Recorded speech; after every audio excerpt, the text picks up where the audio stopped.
भारत के पास पैसा बहुत, 21 मिलियन डॉलर क्यों दें?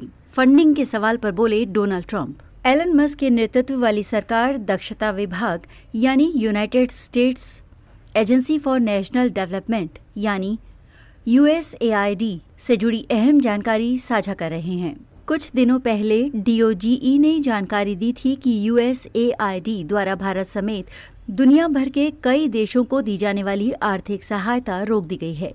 जानकारी सामने आई है कि भारत के चुनाव में मतदान प्रतिशत बढ़ाने की खातिर अमेरिका फंडिंग कर रहा था। अब सवाल ये उठ रहा है कि अमेरिका ये धन किसे देता था। रिपोर्ट के मुताबिक अमेरिका 21 मिलियन डॉलर यानी 1 अरब 82 करोड़ रुपए भारत को देता था।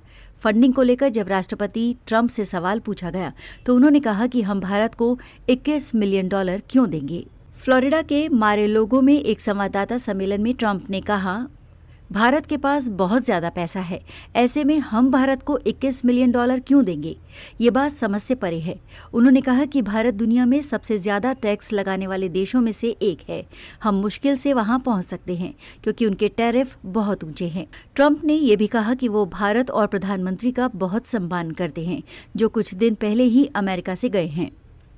USAID क्यों करता था फंडिंग?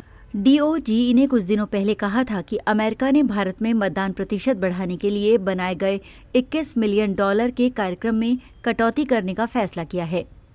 DOGE अमेरिका सरकार के खर्चे में कटौती कर रहा है।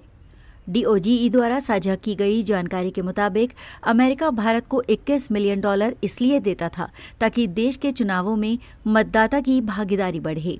USAID मानव इतिहास का सबसे बड़ा घोटाला। संजीव सान्याल।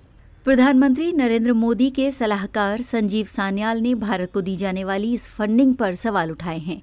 उन्होंने USAID को मानव इतिहास का सबसे बड़ा घोटाला करार दिया है। सान्याल ने सवाल पूछा कि भारत में मतदान प्रतिशत सुधारने के लिए खर्च किए गए 21 मिलियन अमेरिकी डॉलर और बांग्लादेश में राजनीतिक माहौल को मजबूत करने के लिए 29 मिलियन अमेरिकी डॉलर किसे मिले।